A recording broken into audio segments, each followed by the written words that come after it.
Pendant des années, je n'arrivais pas à dormir correctement, et chaque matin, je me sentais plus épuisé que la veille. Peu importe le nombre d'heures que je passais au lit, je me réveillais en ayant l'impression d'avoir passé toute la nuit à résoudre des problèmes au lieu de me reposer. Mon corps était tendu. Mon esprit ne voulait pas s'arrêter. Et le matin, la seule chose que je voulais, c'était continuer à dormir. J'ai tout essayé. Les tisanes, la musique relaxante, les exercices de respiration. J'en suis même venu à dépendre de médicaments juste pour dormir un peu. Bien que ce sommeil me laisse groggy le lendemain, rien ne semblait fonctionner. Je me sentais pris au piège dans un cycle d'insomnie, d'épuisement, de frustration et encore plus d'insomnie. Et le pire, c'était la solitude de ces nuits interminables. Pendant que tout le monde dormait, je fixais le plafond, espérant que le sommeil me trouve. Mais cela n'arrivait jamais. Jusqu'à ce qu'un jour, presque par accident, je découvre quelque chose qui a changé ma routine nocturne pour toujours. Ce n'était pas un médicament. Ce n'était pas une nouvelle technique. C'était un aliment. Un aliment si simple, si ordinaire, que j'ai été surpris d'apprendre l'effet profond qu'il pouvait avoir sur mon corps et mon repos. Je l'ai ajouté à ma soirée sans grandes attentes, par pure curiosité. Mais en quelques jours, j'ai commencé à remarquer quelque chose de différent. Je m'endormais plus rapidement. Je me réveillais moins souvent. Et surtout, quand j'ouvrais les yeux le matin, je ressentais quelque chose que je n'avais pas ressenti depuis des années. De l'énergie. Aujourd'hui, je veux vous dire quel est cet aliment. Mais pas seulement cela, je veux expliquer pourquoi cela fonctionne, comment vous devriez le consommer, quelles erreurs éviter et quelles autres habitudes vous pouvez changer pour transformer complètement vos nuits. Bien dormir ne devrait pas être un privilège. Cela devrait faire partie d'une vie digne, épanouissante et saine. Et bien qu'il n'y ait pas de solution magique universelle, peut-être que cette histoire vous donnera un indice dont vous aviez besoin. Alors, restez avec moi jusqu'à la fin, car parfois un petit changement peut nous rendre bien plus que le sommeil. Il peut nous rendre la vie. Et maintenant, j'aimerais vous entendre. Quel âge avez-vous et d'où m'écoutez-vous? J'aimerais beaucoup vous connaître et savoir ce qui vous a amené ici aujourd'hui. Je me souviens exactement comment cela a commencé. Cela ne s'est pas produit du jour au lendemain. C'était quelque chose qui s'est glissé dans ma vie silencieusement. Au début, il me fallait plus de temps pour m'endormir. Puis, je me réveillais au milieu de la nuit sans raison apparente. Parfois à 2 heures, parfois à 4 heures. Je me levais, allais aux toilettes, essayais de me rendormir, mais c'était déjà inutile. Mon esprit était allumé comme si c'était le jour. Le plus dur n'était pas seulement de ne pas dormir, c'était comment cela me suivait pendant la journée. Je me sentais lent, irritable.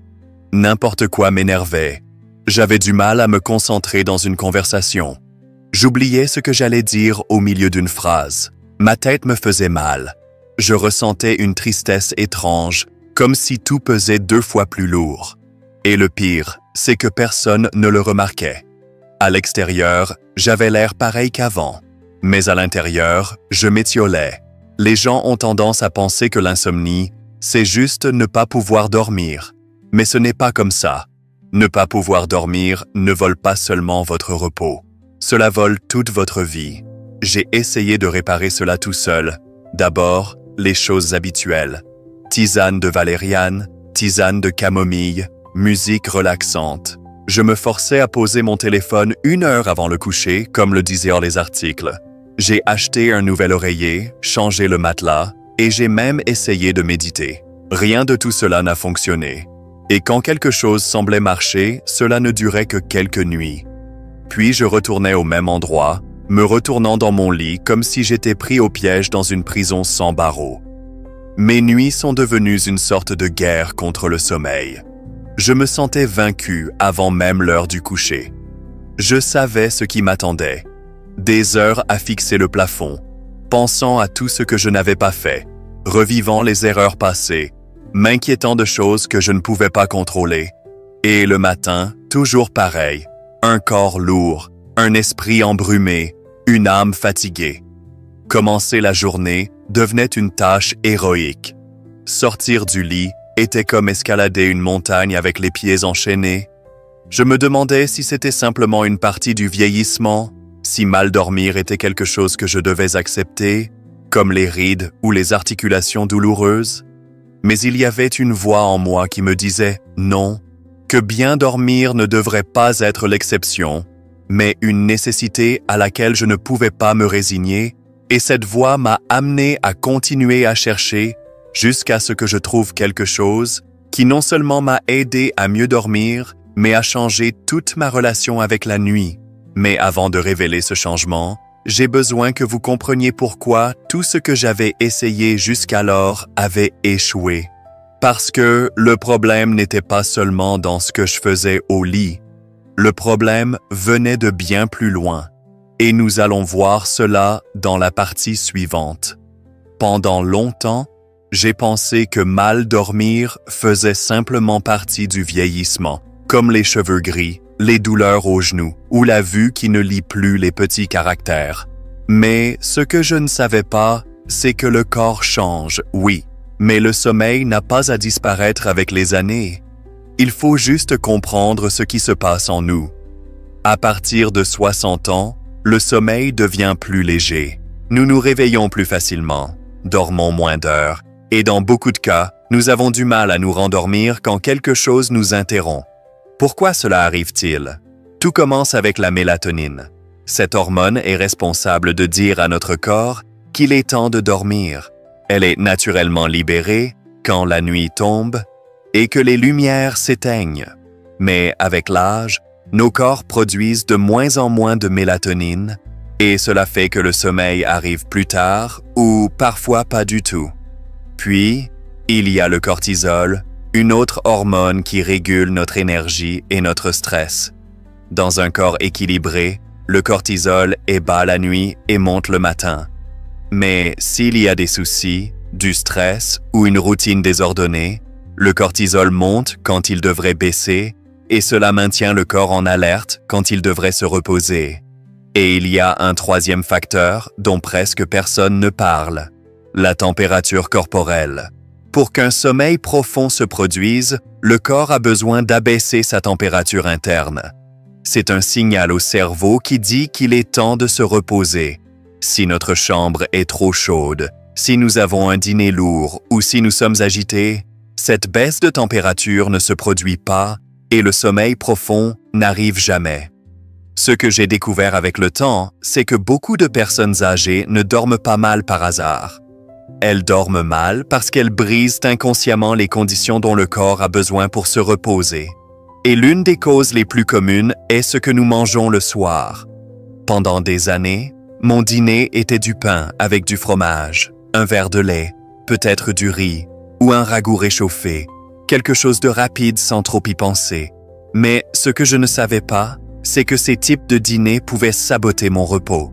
Manger tard, manger trop ou manger les mauvais aliments augmente la température corporelle, maintient le système digestif en marche pendant des heures et bloque la production naturelle de mélatonine. Le corps entre en mode digestion, pas en mode repos. Et si en plus nous regardons la télévision avec des lumières vives et des soucis qui tourbillonnent dans l'esprit, le résultat est clair. Nous allons au lit fatigués, mais pas endormis. Comprendre cela a été la première étape pour changer ma nuit, car avant d'ajouter quelque chose de nouveau, je devais arrêter de faire les erreurs qui me tenaient éveillé, et c'est là qu'intervient cet aliment. Mais je ne veux pas le révéler. D'abord, dans la partie suivante, je veux vous dire quel type de dîner commence à favoriser le sommeil. Je vous assure que c'est beaucoup plus simple qu'il n'y paraît. Après tant de nuits blanches et tant de tentatives échouées, je n'aurais jamais imaginé que quelque chose d'aussi simple pourrait faire une si grande différence. Ce n'était pas un nouveau médicament. Ce n'était pas une technique miraculeuse. C'était seulement une tasse de lait chaud avec du curcuma et une cuillère à café de miel. Oui, aussi simple que cela. Le curcuma, cette épice jaune que nous utilisons habituellement pour cuisiner le riz ou les ragoûts, a des propriétés anti-inflammatoires naturelles. Mais ce que j'ai découvert, c'est qu'il aide aussi à réduire le stress oxydatif dans le cerveau, ce qui favorise la relaxation et améliore la qualité du sommeil. Le miel, pour sa part, stimule la libération de sérotonine, une substance clé pour la production de mélatonine, l'hormone qui régule nos cycles de sommeil. Et le lait, eh bien, il s'avère qu'il est riche en tryptophane, un autre élément fondamental dans cette chaîne qui va du bien-être émotionnel au sommeil profond. Ce n'était pas de la magie, c'était de la chimie naturelle. Je me souviens de la première nuit où je l'ai essayé. Je n'attendais pas grand-chose. J'ai réchauffé une tasse de lait sans la faire bouillir, ajouté une demi-cuillère à café de poudre de curcuma, une cuillère à café de miel pur, remué lentement et l'ai bu environ 40 minutes avant le coucher. Je n'avais pas faim, j'étais seulement curieux. Je me suis couché sans attente et quelque chose de curieux s'est produit. Il n'y a pas eu de feu d'artifice, ni je ne me suis évanoui dans le sommeil comme si c'était une pilule forte. Mais j'ai senti que mon corps ne luttait pas contre le repos comme il le faisait habituellement. J'ai senti mes muscles se détendre. J'ai senti le bruit mental diminuer. Je me suis endormi. Je ne sais pas le moment exact, mais je me suis endormi et me suis réveillé des heures plus tard, surpris parce que j'avais dormi d'une traite. Cela ne m'était pas arrivé depuis très longtemps. La partie la plus impressionnante était comment je me sentais au réveil. Non seulement reposé, mais énergique. Un type d'énergie différent, calme, soutenu, comme si enfin mon corps avait pu faire ce qu'il avait besoin de faire pendant la nuit, se restaurer. Et bien sûr, après cette nuit, j'ai répété la formule. Et cela a marché encore. Je ne dis pas que le lait avec curcuma et miel est une solution magique, mais c'était la porte d'entrée vers un nouveau cycle, vers un changement, vers une routine plus consciente, plus respectueuse de mon repos. Le sommeil ne consiste pas seulement à fermer les yeux. C'est le résultat de beaucoup de petites décisions. Et parfois, un seul changement peut déclencher la chaîne dont votre corps a besoin pour apprendre à bien dormir à nouveau. Et ce changement peut commencer par ce que vous choisissez de mettre dans votre tasse avant de dire bonne nuit. Bien dormir ne commence pas quand vous vous mettez au lit. Cela commence 1 heure avant d'éteindre la lumière. C'était l'une des vérités les plus importantes que j'ai apprises dans ce voyage. Aujourd'hui, je veux vous dire exactement à quoi ressemble ma routine nocturne. Ce n'est pas compliqué. Cela ne nécessite pas d'appareils spéciaux ou de suppléments coûteux. Juste un peu d'intention et de constance. D'abord, je dîne tôt quand je peux, avant 19 heures. Mes dîners sont légers, faciles à digérer. Une soupe de légumes, un œuf à la coque avec de l'avocat, un peu de poisson avec une purée lisse. Pas de pain, d'aliments frits ou de sucre le soir. J'ai appris cela à mes dépens. Si vous mangez trop ou mal le soir, votre corps travaillera sur la digestion, pas sur le sommeil. Puis, entre 20h et 20h30, je prépare ma boisson au curcuma, lait et miel. C'est mon signal au corps. Le repos arrive. Je la bois calmement, assis, sans mon téléphone, sans la télévision, juste moi, ma tasse chaude et le silence. Après cela, j'éteins les lumières vives. Je ne laisse qu'une lumière chaude et tamisée.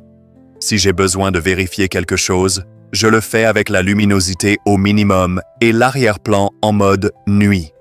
La lumière bleue dit au cerveau que c'est encore le jour. Et si le cerveau pense que c'est le jour, il ne libérera pas de mélatonine. Une autre chose qui a tout changé, l'environnement. Je garde la chambre fraîche même en hiver. Une fenêtre ouverte ou un ventilateur doux aide.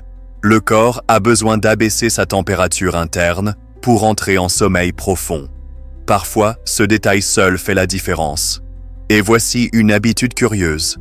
Quelques minutes avant de me coucher, je m'étire doucement. Rien de compliqué. Les bras au-dessus de la tête, le dos contre le mur. Quelques respirations profondes. C'est ma façon de lâcher prise de la journée. Pas pour faire de l'exercice, mais pour que le corps sache qu'il peut arrêter de tout porter. Quand je me couche, je ne laisse aucun bout libre. Si quelque chose m'inquiète, je l'écris dans un carnet avant le coucher. comme si je le laissais dehors dans la chambre. Je dis à la pensée, je m'occuperai de toi demain. Et cela fonctionne parce que l'insomnie est souvent juste une pensée qui ne veut pas lâcher prise. Et si une nuit j'ai du mal à dormir, je ne lutte pas contre le sommeil. Je me couche, respire profondément et attends simplement sans jugement, sans me presser. Parce que maintenant, je sais que mon corps se souvient comment dormir. Il a juste besoin que je ne l'interrompe pas. Pour ceux de plus de 70 ans, ce rythme peut sembler lent, mais croyez-moi, il est puissant. Et si vous avez 60 ou même 50 ans, commencer cette routine aujourd'hui peut changer comment votre repos vieillit. Peu importe votre âge, vous pouvez toujours enseigner à votre corps à dormir à nouveau.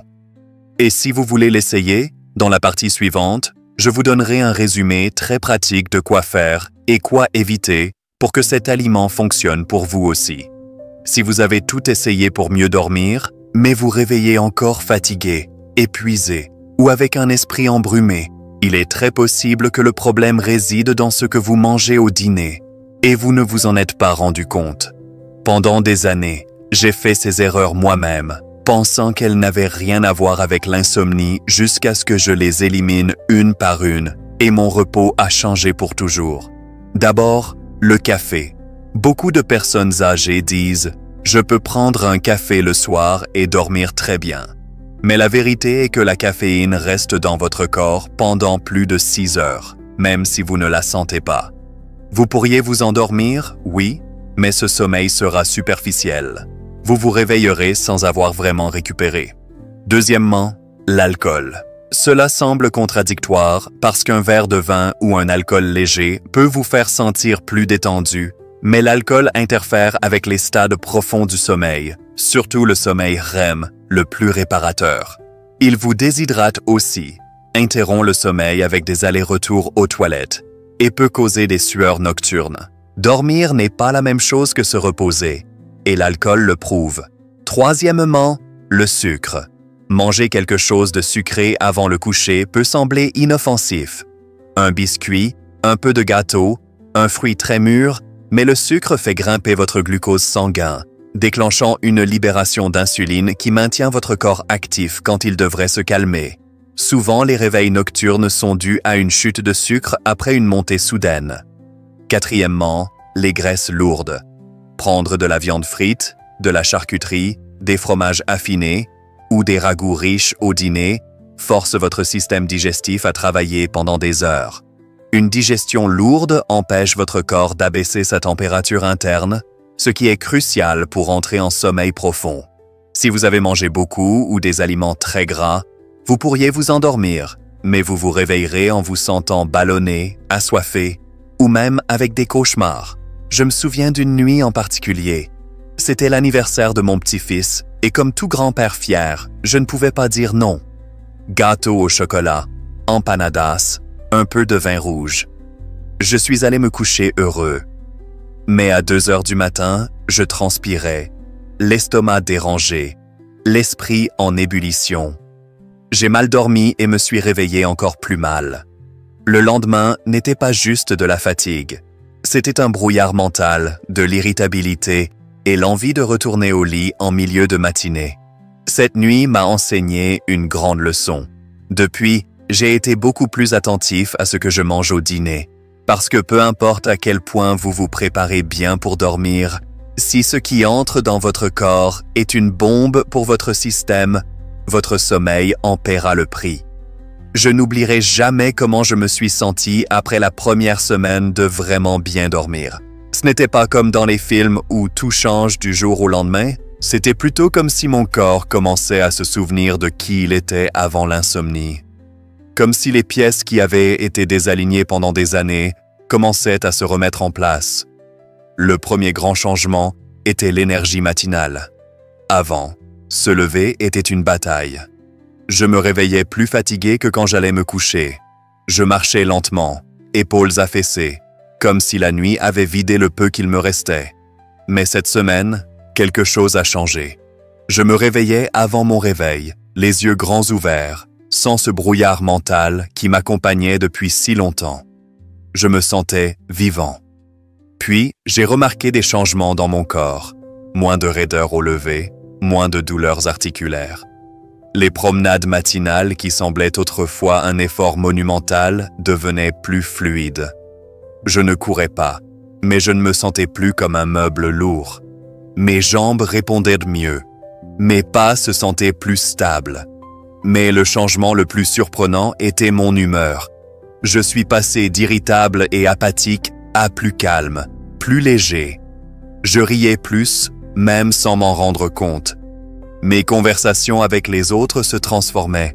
J'étais plus présent. J'écoutais plus. J'ai retrouvé la patience. Et à mon âge, c'est de l'or pur. Un après-midi, je me suis retrouvé à fouiller dans un vieux tiroir où je gardais des pinceaux. Je n'avais pas peint depuis des années. Je me disais que c'était par manque de temps, mais vraiment, c'était par épuisement mental. Cette semaine, sans trop réfléchir, j'ai pris du papier et des couleurs et j'ai peint comme si quelque chose en moi s'était réveillé. J'ai aussi recommencé à me promener avec un ami du quartier. Pendant des mois, je continuais à dire « un autre jour ». Maintenant, c'était moi qui l'appelais. Nous bavardions, rions, marchions jusqu'au parc et nous asseyions sur le même banc qu'avant, comme autrefois. Je me sentais à nouveau moi-même. Bien dormir ne consiste pas seulement à fermer les yeux et se reposer. Bien dormir, c'est revenir à la vie, c'est vouloir vivre à nouveau, c'est retrouver la joie des jours, c'est se réveiller et penser non pas à quand on peut faire une sieste à nouveau, mais aux belles choses que la vie a à offrir aujourd'hui. Beaucoup sous-estiment le pouvoir du sommeil. Ils le traitent comme un luxe. Mais ce n'en est pas un. C'est un besoin vital, tout comme manger ou respirer. Sans lui, tout s'arrête. Avec lui, tout fleurit. Je sais que tout le monde ne peut pas ou ne veut pas consommer du lait avec curcuma et miel. Peut-être êtes-vous intolérant au lactose. Peut-être que vous n'aimez simplement pas le goût. Ou peut-être l'avez-vous essayé et n'avez pas ressenti beaucoup de différence. Et c'est correct. Le corps de chacun est différent. Mais l'objectif reste le même. Préparez votre système à dormir profondément. Alors, je veux partager avec vous 3 autres alternatives naturelles qui fonctionnent tout aussi bien quand elles sont consommées correctement. Première alternative, l'avoine. L'avoine n'est pas seulement pour le petit déjeuner. Si vous en prenez une petite portion le soir, elle peut vous aider à dormir. Pourquoi? Parce qu'elle est riche en mélatonine, l'hormone du sommeil, et contient du magnésium qui détend les muscles et l'esprit. Une option simple est un petit bol d'avoine chaude avec de la banane écrasée et une pincée de cannelle. C'est non seulement délicieux, mais calme aussi le système nerveux et induit le sommeil. Deuxième alternative, les amandes. Les amandes sont une source naturelle de tryptophane et de magnésium, 2 aides au sommeil clés. Elles ne font pas non plus grimper drastiquement votre sucre sanguin, aidant à maintenir la stabilité métabolique pendant la nuit. Une idée pratique? Une petite poignée d'amandes crues non salées environ 30 minutes avant le coucher, pas plus. La clé est la modération. Vous pouvez aussi réchauffer du lait d'amande avec un peu de miel et quelques gouttes d'extrait de vanille naturel. Parfait si vous ne tolérez pas le lait de vache. Troisième alternative, banane mûre. Les bananes, surtout très mûres, sont excellentes avant le coucher. Elles contiennent du potassium et du magnésium, tous deux relaxants musculaires, et un peu de sucre naturel qui aide le cerveau à mieux absorber le tryptophane.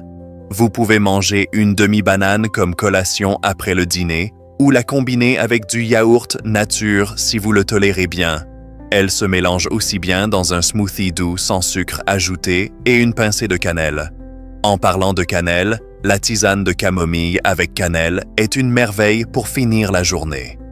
La camomille détend le système nerveux, réduit l'anxiété et aide à s'endormir. La cannelle, quant à elle, régule les niveaux de sucre sanguin pendant la nuit, prévenant les réveils hypoglycémiques. Une tasse de cette infusion chaude sans écran ou distraction.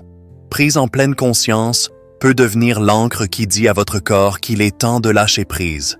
Maintenant, ce qui importe n'est pas seulement ce que vous mangez, mais comment et quand vous le mangez.